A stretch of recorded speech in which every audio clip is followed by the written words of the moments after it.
Hello friends, welcome to Lakshmi's Lifestyle. இன்னைக்கு நம்ம பார்க்க போறது மோர் குழம்பு. மோர் குழம்பு வந்து நிறைய கல்யாண வீடுகள்ல இப்ப ரெகுலரா பண்றாங்க. ரொம்ப டேஸ்டா இருக்கும். இந்த மோர் குழம்புல வந்து நம்ம வெண்டைக்காய் போட்டும் பண்ணலாம். வெண்டைக்காவை வந்து நல்லா பொடியா கட் பண்ணிட்டு எண்ணெயில வதக்கிடணும். வதக்கிட்டு அதுக்கு அப்புறமா தான் இந்த மோர் குழம்பு பண்ணணும். இல்லைன்னா வந்து வெள்ளை பூசணிக்காய் வச்சும் பண்ணலாம். இப்போ நம்ம என்ன பார்க்க போகிறோம் அப்படின்னு சொன்னால் வந்து எந்த காய்கறியுமே போடாமல் ஒரு மோர் குழம்பு பண்ண போகிறோம்.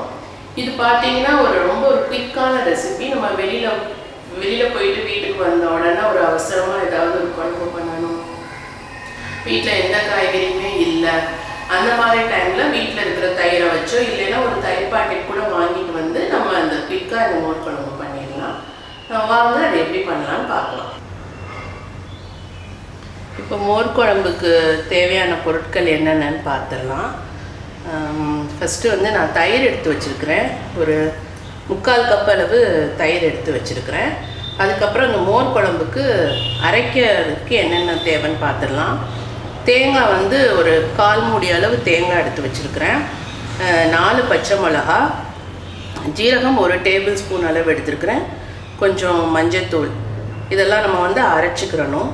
தாளிக்கிறதுக்கு பார்த்திங்கன்னா சின்ன வெங்காயம் ஒரு 5 சின்ன வெங்காயத்தை வந்து சின்ன சின்னதாக கட் பண்ணி வச்சுருக்கிறேன். கருவேப்பிலை, கடுகுளுந்தம்பருப்பு, ஒரு காஞ்ச மிளகாய் எடுத்து வச்சுருக்கிறேன். அதுக்கப்புறம் தாளிக்கிறதுக்கு வந்து நல்லெண்ணெய், உப்பு, இதை வச்சு நம்ம ரொம்ப டேஸ்டான ஒரு மோர் குழம்பு பண்ணிடலாம். வாங்க பார்க்கலாம்.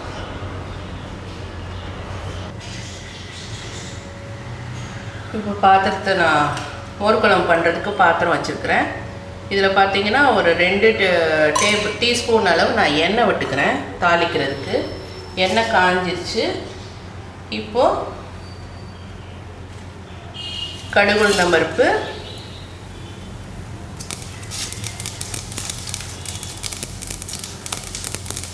கருவேப்பிலை,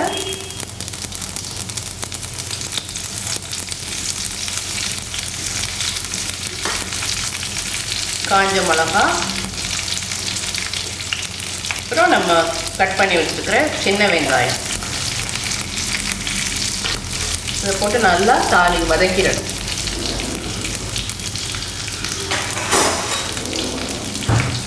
இப்போ எல்லாத்தையும் சேர்த்து நல்லா வதக்கணும். இதில் நம்ம எந்த காயுமே போட போகிறது கிடையாது. அதனால் பார்த்தீங்கன்னா இந்த சின்ன வெங்காயம் கொஞ்சம் ஜாஸ்தியாகவே போட்டுக்கோங்க. ஆனால் இந்த வெங்காயம் வந்து நல்லா வதக்கிடணும். நல்லா ஒரு பொன்னிறமாக வதக்கிடுங்க. ஏன்னா இந்த மோர் குழம்பு வந்து ரொம்ப நேரம் நம்ம கொதிக்க விடக்கூடாது. கொதிக்க விட்டோம்னா திரளாக போயிடும்.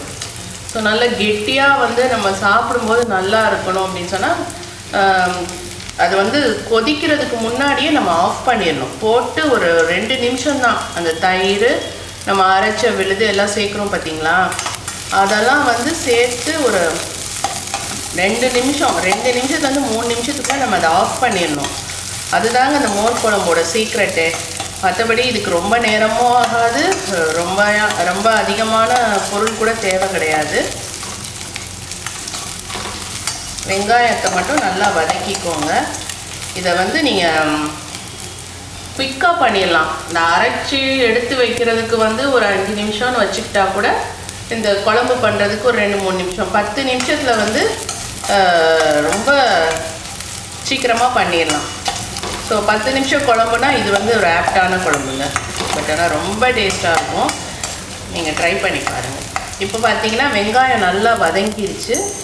இந்த டைமில் நான் என்ன பண்ணுறேன்னா இந்த மோரை வந்து மிக்சியில் அடித்து வச்சுருக்கேன். மிக்சியில் வந்து இந்த பல்ஸ் மோட் இருக்குது பார்த்தீங்களா, அதில் போட்டு ஒரு 2 சுற்றி வச்சுருக்கிறேன். அதை நான் ஊற்றிக்கிறேன். அதுக்கப்புறம் இந்த அரைக்க கொடுத்த பொருள் எல்லாமே தேங்காய், ஜீரகம், பச்சை மிளகா, மஞ்சள் தூள் எல்லாத்தையும் நான் அரைச்சி வச்சுருக்கிறேன். நல்லா நைஸாக அரைச்சிக்கோங்க. அதையும் நான் இதோட சேர்த்துக்கிறேன்.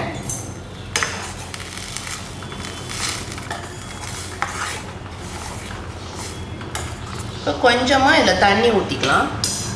ஏன்னா உங்களுக்கு தெரியும் எவ்வளோ திக்காக இருக்குது பார்த்தீங்களா. இதுக்கு மேலே தண்ணி ஊற்றக்கூடாது. நான் ஒரு 1/2 கப் அளவு தண்ணி ஊற்றிருக்கிறேன். 3/4 கப்பு கெட்டி தயிர் எடுத்திருந்தேன். அரைச்ச விழுது எல்லாம் போட்டுட்டு ஒரு அரை கப்பு தண்ணி ஊற்றிருக்கேன், அவ்வளோதான். இப்போ நான் இந்த குழம்புக்கு தேவையான அளவு நான் உப்பு போட்டுக்கிறேன்.